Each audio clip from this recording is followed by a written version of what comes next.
Hello students, 15th video of stable and unstable equilibrium. Welcome all of you. Examples on theorem number 3. पिछले video में हम लोग theorem 3 पढ़े थे, उस पर बेस्ड ये दो एग्जाम्पल्स प्रायः दिख पड़ते हैं, इन्हीं को आप देखें। दोनों एग्जाम्पल्स को हमने लिख दिया है और दोनों के लिए हमने फिगर बना दिया है। जैसा कि मैं कई बार कह चुका हूँ, स्टैटिक्स में फिगर बनाना, ठीक फिगर बनाना बहुत कठिन है। इसलिए हम सजेस्ट करते हैं कि एक स्टैटिक्स का पेपर जब भी कहीं देने आप जाइए तो पेंसिल और रबर माने इरेजर साथ में लेके जाइए, क्योंकि एक बार में एग्जैक्टली फिगर उतरता नहीं। इस बोर्ड पर बनाने में तो और दिक्कत है, प्रकार तो इस पर धंसेगा नहीं तो कैसे बनेगा, स्लिप करता है अलग से। अब किचन के यूटेंसिल्स से हम ये फिगर बनाए हैं, आपको दिखाते हैं। ये देखिए, ये और ये एक जोड़ा नीचे वाला जो फिगर है वो इससे बना हुआ है, नहीं ऊपर वाला छोटा वाला और बड़ा वाला इन दोनों से। अब किचन में जाकर के छांटना, ये डायमीटर देखना कि इसके डायमीटर का दूना ये हो ताकि ये टच करे दोनों तरफ। बड़ा मुश्किल था, खैर मैंने अपना काम कर लिया। अब आइए इसको समझे बूझें। इस प्लेलिस्ट को यहीं पे कंप्लीट समझा जाए, क्योंकि एग्जाम्पल्स बस हम जो करा दिए यही प्रायः दिख पड़ते हैं इधर उधर। दो चार बुक्स हमने देख लिया और कोई बढ़िया एग्जाम्पल नहीं दिख रहा है। ठीक है ना, आइए इसको देखा जाए। अगर कोई एग्जाम्पल हमें कभी दिखा और हमें लगा कि इस प्लेलिस्ट में उसको जोड़ना चाहिए तो हम एडिशनल वीडियो लगा देंगे। फिलहाल इसको कंप्लीट समझा जाए प्लेलिस्ट। पहला एग्जाम्पल ये है, दूसरा एग्जाम्पल ये है। लेमिना माने समपटल in the form of a cycloid whose generating circle is small a. Whose generating circle is small a, ये वाक्य ठीक नहीं। Radius of whose generating circle is of radius a. हाँ, पढ़ने में देखो अटपटा सा लगा ना। हुज जनरेटिंग सर्किल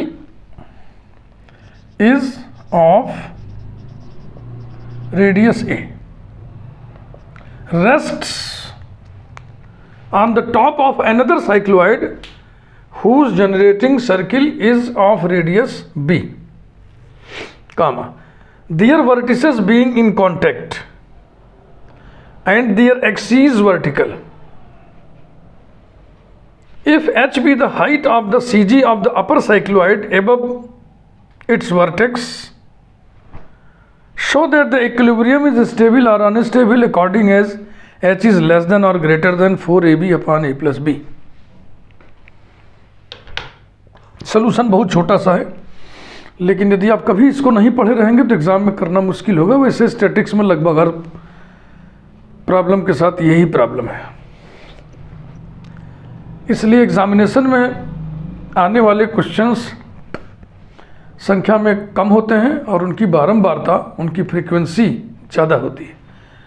स्टैटिक्स में क्वेश्चंस एग्ज़ाम में रिपीट बहुत होता है, क्योंकि बिल्कुल ऐसा एग्जाम्पल अगर एग्ज़ाम में हम पूछ दें, ऐसा कोई क्वेश्चन पूछ दें जो बिल्कुल ही बुक्स में ना हो कॉमन, तो मुश्किल हो जाएगा, करना मुश्किल हो जाएगा।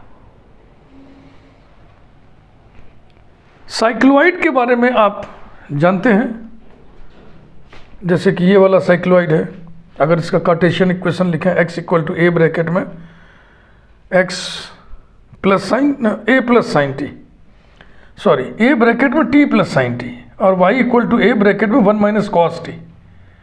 इस वाले में कुछ और होता है, वही प्लस माइनस का फर्क होता है। लेकिन ये सारे साइक्लोइड को जनरेट कौन करता है? सर्किल। जैसे इसको जनरेट करेगा ये सर्किल, ये जनरेटिंग सर्किल है, इसको जनरेट करने वाला ये सर्किल, इस सर्किल के मूवमेंट से ये जनरेट होता है कर्व। तो माना कि इस सर्किल का रेडियस स्मॉल ए है, यानी O1C इक्वल टू स्मॉल ए, और इस सर्किल का रेडियस स्मॉल बी है, यानी कि C O equal to small B.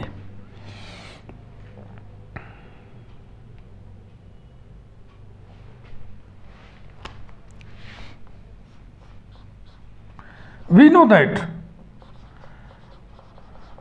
पहले हम इसी को करेंगे, ये तो आप पढ़ लिए ना, a lamina in the form of a cycloid whose generating circle is of radius a, ये cycloid rests on the top, इसके टॉप पर, of another cycloid whose generating circle is of radius b, their vertices being in contact and their axes vertical। बस यही है। We know that intrinsic equation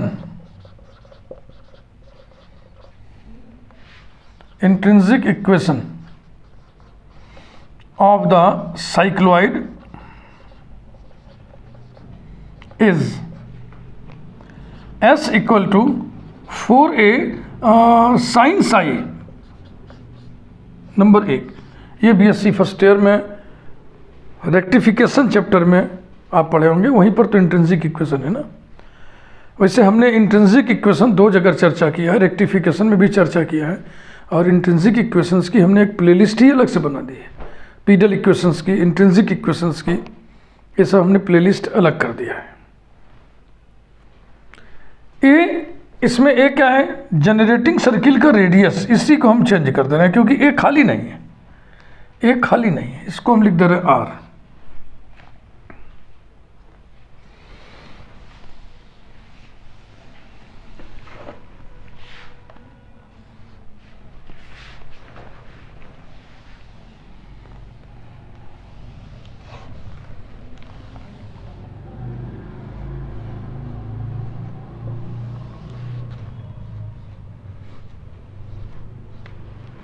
हाँ, इसमें और लिखिए where small r is the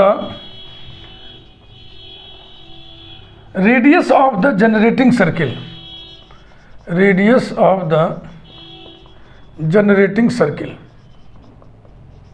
ऐसा।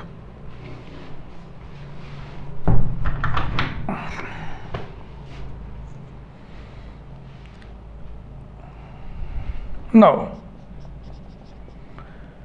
रेडियस ऑफ कर्वेचर रो बराबर होता है ds upon d psi. Intrinsic equation लेने का ही फायदा है क्योंकि हमको रो चाहिए, रेडियस ऑफ कर्वेचर इसमें इन्वॉल्व है, और इंट्रिंसिक इक्वेशन से रो फट से निकल आता है। पैरामीट्रिक इक्वेशन लीजिएगा तो टाइम लगेगा।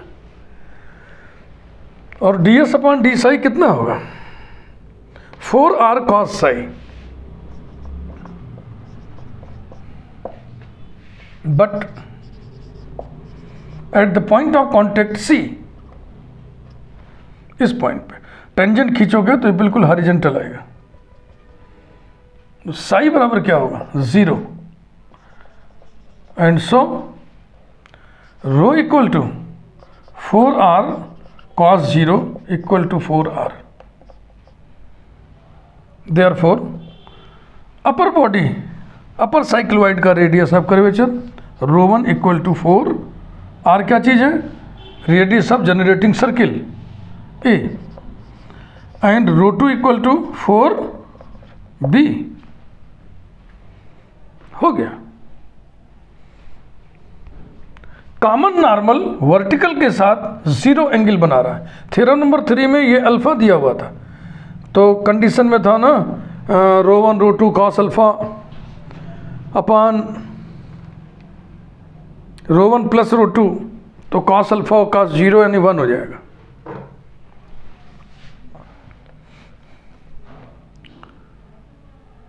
द इक्विलिब्रियम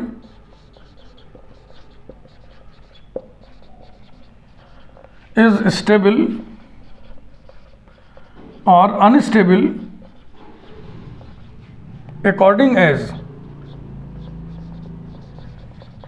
देखो थ्योरम नंबर 3 प्रूव करने के बाद लास्ट में हमने नोट लिखा था, if the common normal coincides with the vertical, then alpha will be 0 and the condition for stability and instability reduces to h less than rho 1 rho 2 upon rho 1 plus rho 2. According as h is less than or greater than rho 1 rho 2 upon rho 1 plus rho 2 equals to 16 AB upon 4A plus 4B. 4 cancel हो जाएगा, आ गया ना 4AB upon A plus B. Solution छोटा है इसका, लेकिन ये समझना, फिगर बनाना झंझटिया काम है. That is h is less than और greater than 4AB upon A plus b. ये था पहला एग्जाम्पल का सोल्यूशन. अब आइए दूसरे पे. दूसरा थोड़ा सा हैवी है पहले के मुकाबले.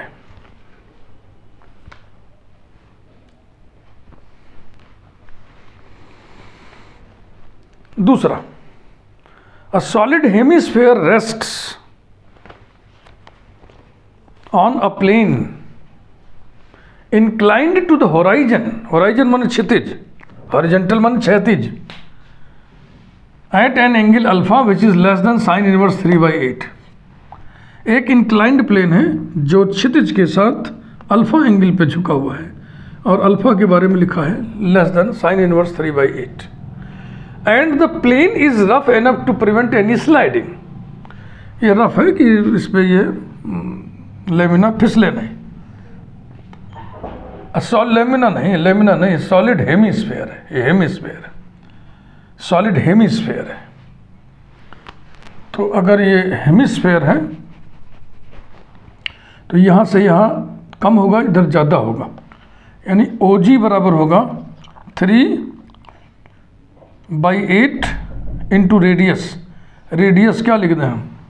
OC लिख दें, चाहे OD लिख दें, कुछ लिख दें, रेडियस. ये हमें एक डेटा मालूम होना चाहिए. सॉलिड हेमीस्फेयर का रेडियस नहीं दिया हुआ है तो हम कुछ मान लेंगे सुविधा के लिए.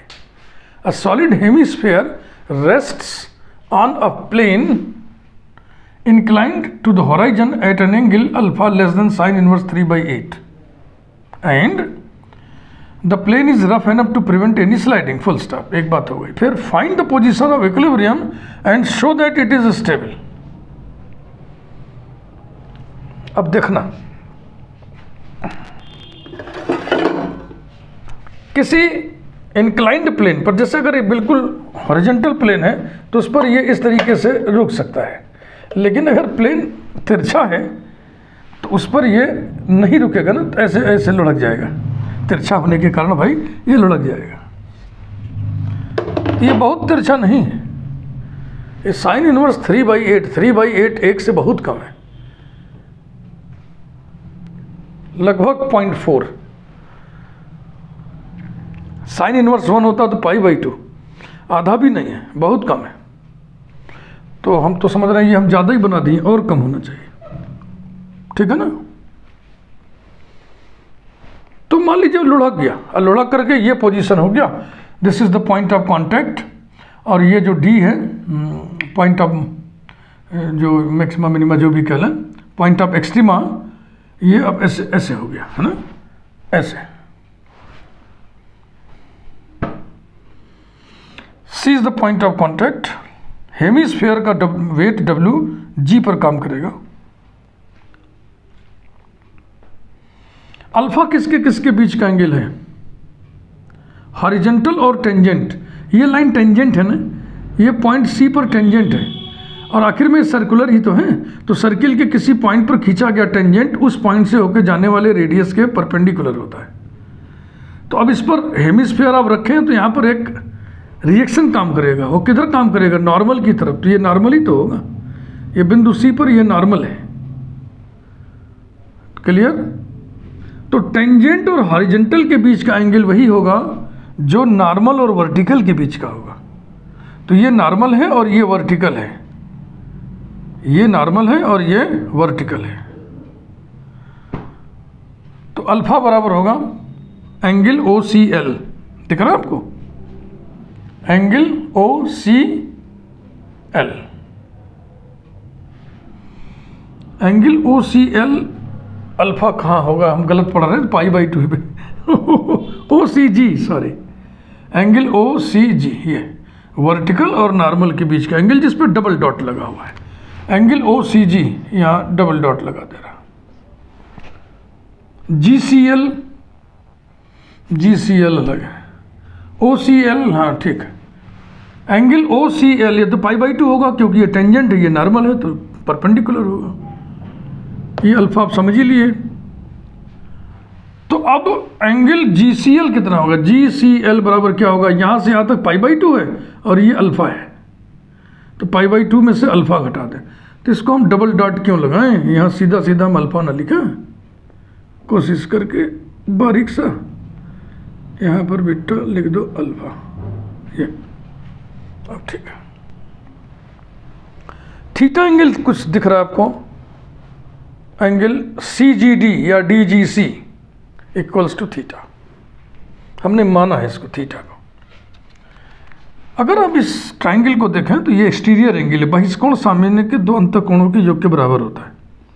Exterior angle is equal to sum of two interior angles, ये देखो यहाँ लिखा है, angle D G C is equal to angle O C G plus angle G O C G तो अल्फा है और जी ओ सी हम निकालना चाह रहे हैं, डी जी सी थीटा मान लिए हैं, तो एंगल जी ओ सी बराबर हो जाएगा थीटा माइनस अल्फा। जी ओ सी, एंगल जी ओ सी माने जिस पे सिंगल डॉट लगा है, इसको हमें से दिखा दें यहाँ पे, माने ये जो एंगल जी ओ सी है वो फिगर में जो सिंगल डॉट है वो है। ठीक, सब चीज़ समझ में आ गया। Angle O C L, angle O C L pi by 2 होगा, क्यों, क्योंकि ये टेंजेंट है, ये नॉर्मल है। एंगल ओ सी जी, एंगल ओ सी जी अल्फा क्यों होगा, क्योंकि ये एंगल नॉर्मल और वर्टिकल के बीच का है, ये एंगल वही होगा जो टेंजेंट और हॉरिजॉन्टल के बीच का है। चलो फिर angle G C L, angle G C L ये होगा pi by 2 minus alpha. Clearly angle D G C is equal to angle O C G plus angle G O C, माने कि ये एंगल बराबर होगा इस एंगल और इस एंगल का सम, दिस एंगल और दिस एंगल का सम बराबर थीटा होगा। तो ये एंगल कितना होगा, थीटा माइनस अल्फा, ये निकाल लिए। और centre of gravity 3/8 into radius, base से इधर से लोगे तो 5/8 इंटू रेडियस आता है।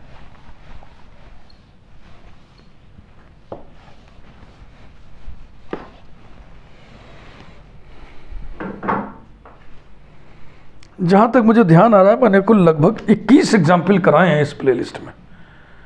किसी चीज़ की ट्रेनिंग देने के लिए 21 एग्जाम्पल कम नहीं है। इससे एग्जाम्पल ना तो रेगुलर क्लास में कॉलेज में कोई कराएगा, ना तो किसी ट्यूशन सेंटर पे, ना तो किसी कोचिंग सेंटर पे। इससे ज़्यादा कोई नहीं पढ़ाएगा आपको। अगर आप ध्यान से सब चीज़ सीख लें तो बहुत गुड फीलिंग होगी आपको। चलो कुछ लिखते हैं। इतना सब यहाँ से सोल्यूशन शुरू है। ये सब लिखने के बाद लेट, नहीं अब क्या लेट, सी भी तो सब आप कर ही दिए। पॉइंट ऑफ कांटेक्ट क्या लिखना उसको फिगर से कम, कुछ नहीं लिखना। लेट, अब यहाँ थीटा वीटा सब आ गया तो क्या लेट वेट, कुछ नहीं, सब हमने यहाँ पे बोल दिया है। अब ये जो ट्रायंगल बन रहा है ना जी ओ सी, ये इसी में हम साइन रूल लगाने जा रहे हैं। Now in triangle ji O सी, देख रहे हैं आप, G O C comma sine rule gives, sine rule gives O G upon O G upon इसके सामने अल्फा है, sine alpha equals to O C upon OC upon ये वाला angle, ये एंगल कितना होगा, पाई में से थीटा घटा दो, sign pi minus theta, OG OC हो गया, OG OC हो गया, अब GC बचा है, तो GC upon sine of GC के सामने ये डॉट वाला है, डॉट वाला माना ये theta minus alpha, implies that OG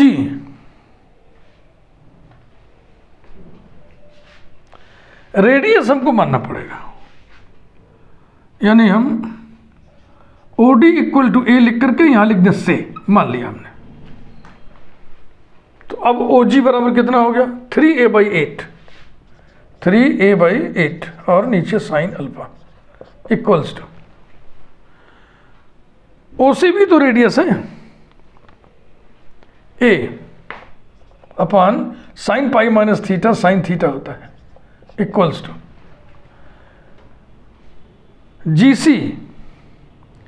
GC क्या चीज है, height of centre of gravity of upper body above the point of contact, इसको स्मॉल h से लिखा जाता है, small h upon sine of theta minus alpha, equation number 1 from 1, पहला दूसरा ले रहे हैं, 3a upon 8 sine alpha is equal to a upon sine theta, implies that दोनों तरफ a कैंसिल हो गया, 3 upon 8 sine alpha is equal to 1 upon sine theta, implies that sine theta की वैल्यू निकाल लिया जाए, sine theta is equal to 8/3 into sine alpha, number कर लो 2, since sine theta less than 1, sine theta 1 से कम होता है, देयरफॉर या 1 के बराबर होता है, 1 के बराबर कब होगा, जब थीटा π/2 हो। तो आपके इस फिगर में क्या थीटा π/2 कभी हो सकता है, नहीं, थीटा π/2 नहीं होगा, जब ये वाला सीधा यहाँ जाएगा तब होगा, जबकि होएगा नहीं, स्लाइटली रोल किए हैं ना इसको, therefore from 2 8/3 into sine alpha is less than 1, implies that sin alpha is less than 3/8, implies that alpha is less than sin inverse 3/8, which gives the position of equilibrium। पहले हमने ये पता किया कि जो थीटा है वो sin इनवर्स 3/8 से कम होगा। अगेन फ्रॉम 1, तो अब हम इधर स्पेस बना रहे हैं ना,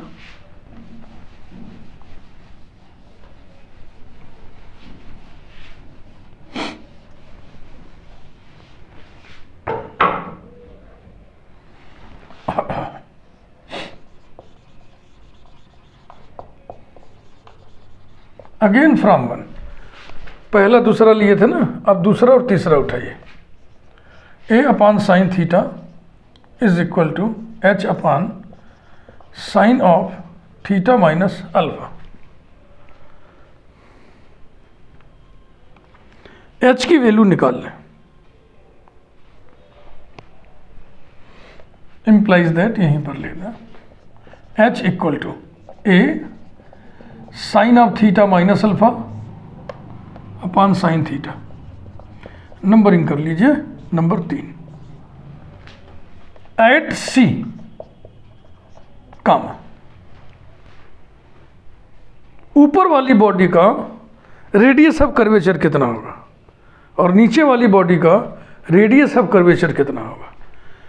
तो जब ये सर्कुलर हो, सर्किल के केस में रेडियस ऑफ कर्वेचर रेडियस के बराबर होता है, और ये प्लेन है ना, तो प्लेन का रेडियस तो इन्फिनिटी हो जाएगा, यानी कि ρ1 equal to a, ρ2 equal to infinity.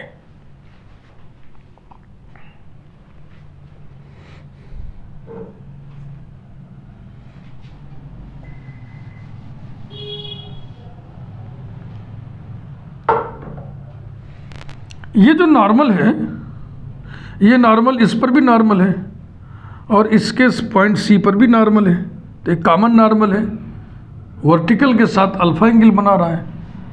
तो अब शुरू करिए। नाउ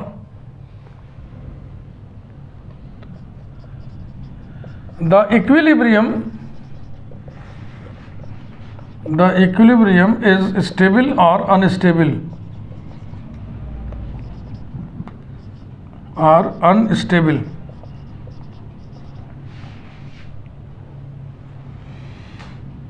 थोड़ा सा लैंग्वेज चेंज करते हैं, ऐसे लिखते हैं।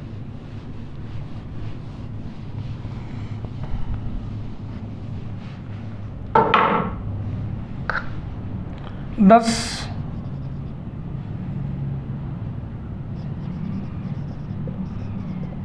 condition for the equilibrium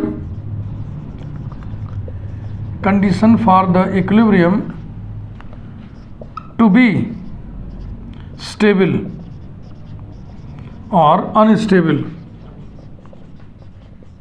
is झंझट करना, if करके या अकॉर्डिंग एज बार बार लिखना पड़ेगा, अब ये सही। इज क्या था भैया?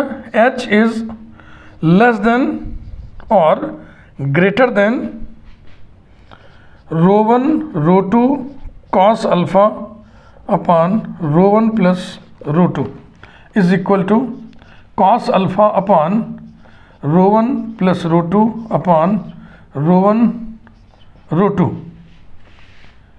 That is H is less than और greater than cos alpha upon stable. देखो हम थोड़ी सी, हमको लग रहा है कि हम फालतू काम कर रहे हैं। अगर हम क्वेश्चन को पढ़ें तो क्वेश्चन ये लिखा हुआ है, find the position of equilibrium and show that it is stable. तो हम स्टेबिलिटी की बात करें, काहे instability ढोएं। Thus, the condition for the equilibrium to be stable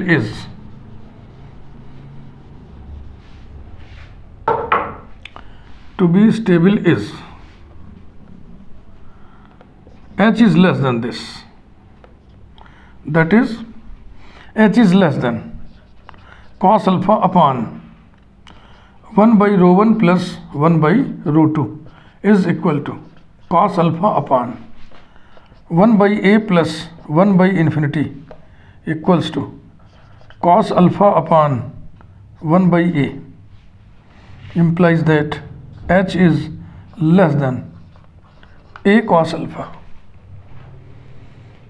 H is less than a cos alpha, इतना आया।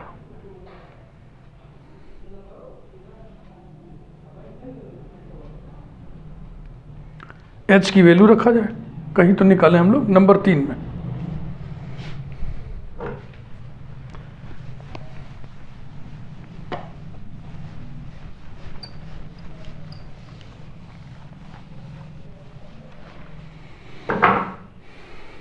implies that H की जगह लिखा जाए a sin of theta minus alpha upon sine theta is less then a cos alpha by 3। Cross multiply करें, ऊपर sign theta minus alpha को expand करें, यही सब करें। implies that a sin theta cos alpha minus a cos theta sin alpha is less than, sin theta से हम गुणा करने जा रहे हैं। sin theta पॉजिटिव है कि नेगेटिव है? फिगर याद है ना, फिगर में थीटा न्यून कोण था।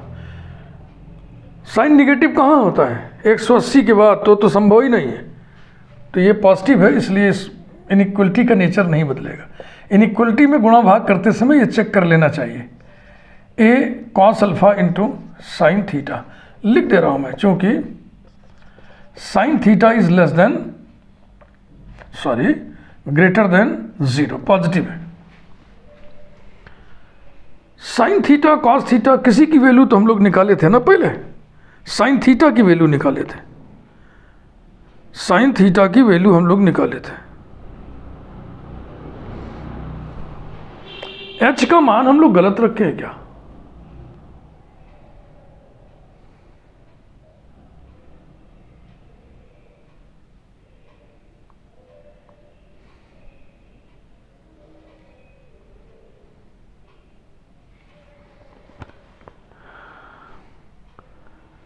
हाँ कुछ गड़बड़ी हो गई है।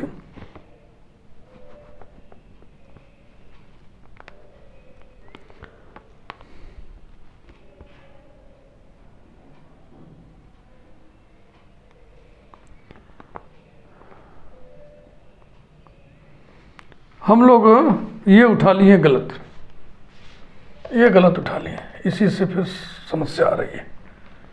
और ये समस्या पकड़ के अब आई है पकड़ में, जब रिजल्ट नहीं दिख रहा है हमको कहीं। तो ऐसी स्थिति में हम क्या करें, वो जो रेशियो था ना उसका पहला वाला और आखिरी वाला लीजिए। पहले हम लिए थे पहला दूसरा, अब हम ले रहे हैं पहला तीसरा। 3a/8 sine alpha, 3a/8 sine alpha equals to h sine theta minus alpha. तो अब बताइए, अब h बराबर क्या आएगा? अब आएगा 3a sine theta minus alpha upon 8 sine alpha. अब ठीक है, 8 साइन अल्फ़ा। तो h की वैल्यू हम लोग यहाँ पे रख रहे हैं, यहाँ रखिए 3a sine theta minus alpha अपान साइन अल्फ़ा। अब इसको हम, अल्फ़ा भी बहुत छोटा सा एंगल है, साइन अल्फ़ा पॉजिटिव होगा, इम्प्लाइज दैट 3a/8 कहाँ गया? ये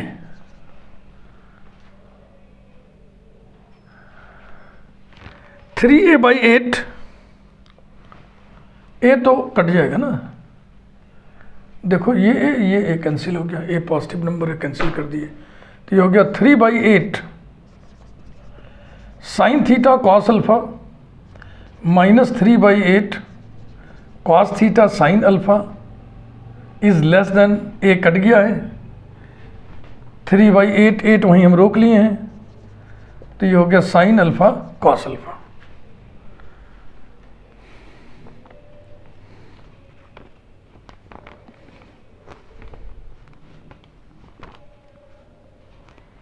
साइन थीटा की वैल्यू हमारे पास थी कहीं पे, उस पर क्वेश्चन नंबर हम क्या डाले थे हमको याद ही नहीं है, लेकिन चलो नंबर 1 ही डाले होंगे।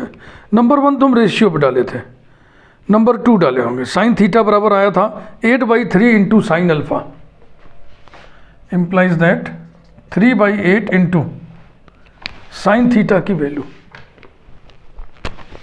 साइन थीटा की वैल्यू मैं यहाँ से देख ले रहा हूँ बुक से, हम यहाँ पे लिखे हुए हैं sine theta equal to 8/3 into sine alpha, ये रहा, into cos alpha minus 3/8 cos theta into sine alpha less than sine alpha cos alpha. यहाँ लिख दो, चूँकि sine theta is equal to 8/3 sine alpha. अब भाई ये कैंसिल हो गया, implies that sine alpha cos alpha इधर भी है उधर भी है, ये भी कैंसिल हो गया। तो बच गया minus 3/8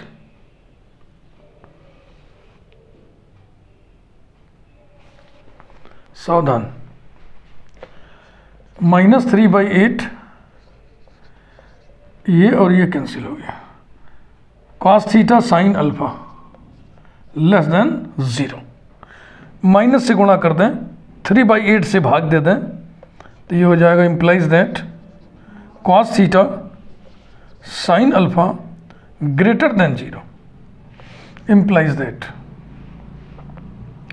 sign alpha into cos theta को हम लिख रहे हैं under root 1 minus sine square theta greater than 0, implies that sine alpha under radical 1 minus sine square theta 64/9 sine square alpha greater than 0।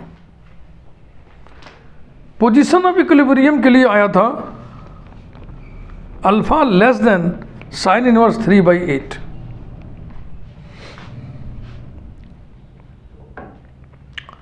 फिर इसकी नंबरिंग कर दिया जाए, 3 के बाद कोई नंबर नहीं दिख रहा, 4, बस 2-3 लाइन और।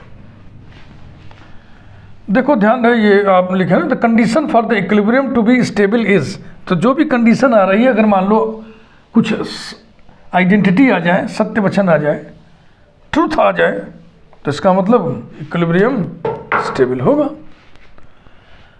But for the position of equilibrium, for position of equilibrium,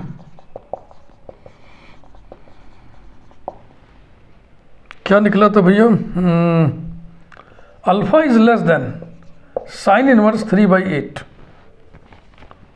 that is sine alpha is less then 3/8 implies that 8/3 into sin alpha is less than 1, implies that दोनों तरफ स्क्वायर कर दिया, 64/9 sin square alpha is less than 1, implies that, देखो ये छोटा है ये बड़ा है, तो बड़े में से छोटा घटाओगे तो पॉजिटिव आएगा।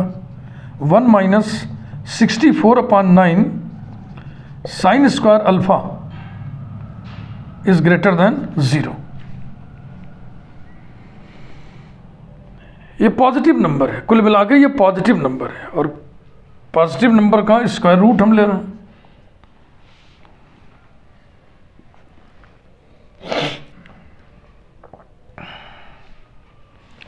implies that साइन अल्फा भी पॉजिटिव है, क्योंकि अल्फा न्यून कोण है, एक्यूट एंगल है, तो ये हो जाएगा साइन अल्फा, इसी को हम स्क्वायर कर दें ना, इसी को स्क्वायर कर दें यहीं पर। implies that sine square alpha into bracket में 1 minus 64/9 sine square alpha is greater than 0। Sine square alpha से मल्टीप्लाई कर दिया into 1 minus 64/9 sine square alpha is greater than 0।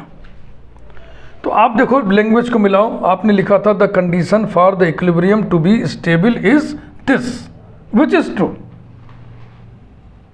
Which is true.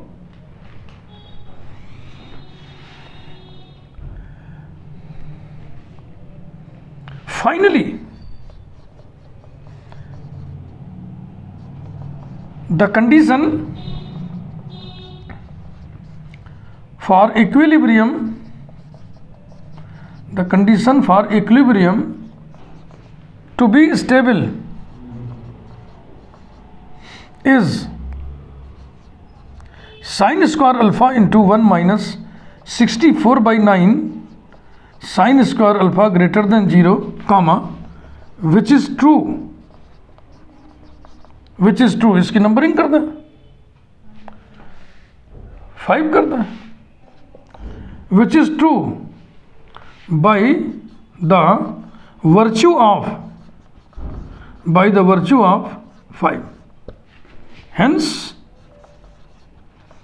The equilibrium is stable, equilibrium is stable.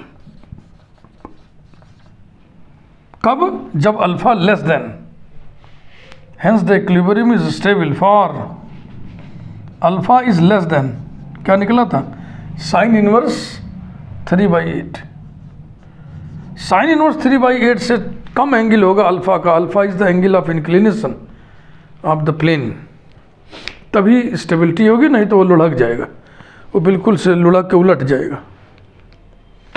Once again thank you very much. ये playlist हम यहीं पे समाप्त करते हैं। स्टैटिक्स में और भी सब प्लेलिस्ट हैं हमारे पास। Centre of gravity by integration की प्लेलिस्ट है, कैटेनरी की प्लेलिस्ट है जिसमें कॉमन कैटेनरी के साथ साथ कैटेनरी ऑफ यूनिफॉर्म स्ट्रेंथ की भी चर्चा की गई है। स्टेबल अनस्टेबल यही है। फोर्सेस इन 3 डायमेंशंस की भी प्लेलिस्ट है, वर्चुअल वर्क की भी प्लेलिस्ट है। Thank you once again.